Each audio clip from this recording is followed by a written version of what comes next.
Assalamualaikum warahmatullahi wabarakatuh dan Om Swastiastu.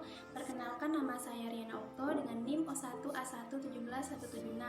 Saya dari kelas B Fakultas Farmasi Universitas Halowayo. Di video kali ini saya akan menjelaskan tentang gangguan enzim pencernaan dan cara mengatasinya. Baik, langsung saja materi yang pertama, yaitu pencernaan secara umum. Sistem pencernaan manusia adalah sebuah sistem yang membantu manusia dalam mencerna makanan dan minuman yang dikonsumsinya menjadi zat yang lebih mudah dicerna oleh tubuh dan diambil sebagai kandungan di dalamnya, yang berguna untuk organ dalam dan bagian tubuh keseluruhan. Untuk pengertian lain, sistem pencernaan adalah proses perubahan makanan dan penyerapan sari makanan yang berupa nutrisi-nutrisi. Lanjut materi selanjutnya, yaitu proses yang terjadi di masing-masing organ pencernaan. Yang pertama ada mulut. Mulut berfungsi untuk tempat masuknya makanan dan dimulainya proses pencernaan makanan yang dikunyah sehingga dapat menjadi boros. Yang kedua yaitu kelenjar saliva. Berfungsi untuk memproduksi saliva yang mengandung enzim amilase. Yang ketiga ada esofagus. Berfungsi untuk jalur makanan menuju lambung dengan bantuan gerak peristaltik. Yang keempat ada lambung untuk proses pencernaan makanan oleh enzim protease dan asam lambung. Yang kelima ada pankreas, berfungsi untuk memproduksi enzim pencernaan. Yang keenam ada hati atau liver yang berfungsi untuk memproduksi cairan empedu.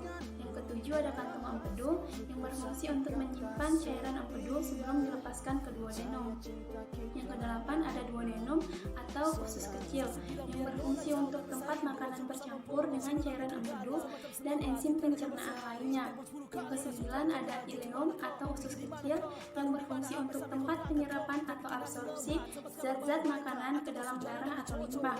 Yang ke-10 ada kolon atau usus besar yang berfungsi untuk tempat penyimpanan kembali atau reabsorpsi kandungan air yang terdapat pada sisa makanan. Yang ke-11 ada rektum atau usus besar yang berfungsi untuk menyimpan sisa zat makanan yang telah selesai dicerna. Yang ke-12 ada anus yang berfungsi untuk tempat pembuangan sisa zat makanan. Selanjutnya yaitu enzim yang terlibat di setiap organ pencernaan. Yang pertama itu ada enzim pada mulut, lipase. Lipase adalah enzim hidrolisis amilum berasal dari ludah dan pankreas, membantu mencerna lipid saat makanan mulai diproses di mulut dan mempermudah penyerapan. Yang kedua amilase. Amilase adalah enzim yang menghancurkan karbohidrat kompleks ke rantai yang lebih kecil atau ke dalam bentuk maltosa. Yang kedua itu ada enzim yang terdapat pada lambung, pepsin. Pepsin adalah enzim yang mencegah protein menjadi polipeptida dan asam amino. Yang ketiga itu ada enzim pada usus halus. Ada sukrase. Sukrase adalah enzim yang berguna untuk mencegah sukrosa menjadi gula sederhana seperti fruktosa dan glukosa. Yang kedua ada maltase. Maltase adalah enzim yang berfungsi untuk menghancurkan maltose. Yang keempat ada enzim pada usus besar. Pada bagian ini proses pencernaan sudah tidak lagi terjadi karena usus besar hanyalah sebagai jalan keluar serta tempat menampung tinja yang nantinya akan dikeluarkan melalui anus. Lanjut penyakit yang terkait pada enzim pencernaan. Contohnya itu gastritis. Gastritis adalah kondisi ketika lapisan lambung mengalami iritasi, peradangan atau penyakitan. Pada lapisan lambung terdapat kelenjar yang fungsinya untuk menghasilkan asam lambung dan juga enzim pencernaan. Lapisan lambung dilindungi oleh lendir yang tebal sehingga tidak terjadi iritasi pada lapisan tersebut. Selanjutnya, prinsip penyakit gastritis dapat menyebabkan sakit. Seseorang yang menderita gastritis erosif hingga menyebabkan luka atau pendarahan pada lambung. Gejala yang muncul adalah muntah darah dan tinja berwarna hitam. Akan tetapi, tidak semua nyeri pada perut menandakan gastritis.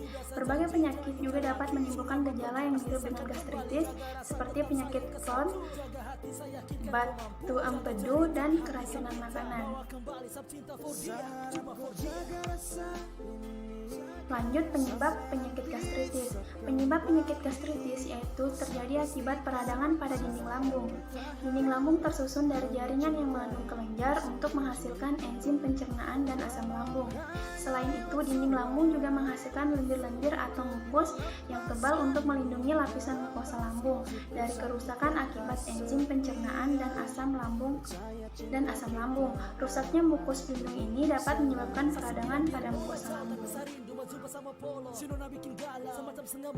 Selanjutnya yaitu obat untuk penyakit gastritis. Untuk membantu meredakan gejala dan penyembuhan gastritis, penderita akan dianjurkan untuk membuat pola makan dan jadwal yang teratur. Penderita yang sering makan dengan porsi besar dianjurkan untuk mengubah porsinya menjadi sedikit-sedikit sehingga jadwal makan menjadi lebih sering dan biasanya.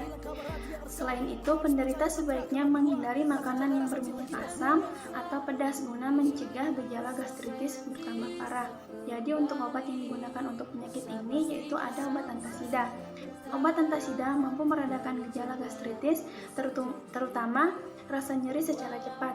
Antasida bekerja dengan cara menetralisir asam lambung. Obat ini hanya bekerja saat kadar asam lambung meningkat.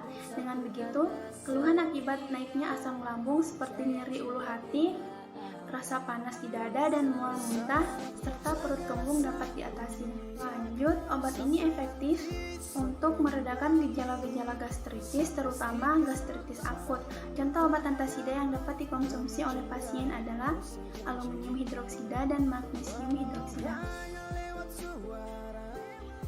Untuk daftar pustaka bisa dibaca pada slide. Sekian materi yang dapat saya bawakan, kurang dan lebihnya mohon dimaafkan. Wabillahi taufiq wal hidayah. Wassalamualaikum warahmatullahi wabarakatuh dan Om Santi Santi Santi Om.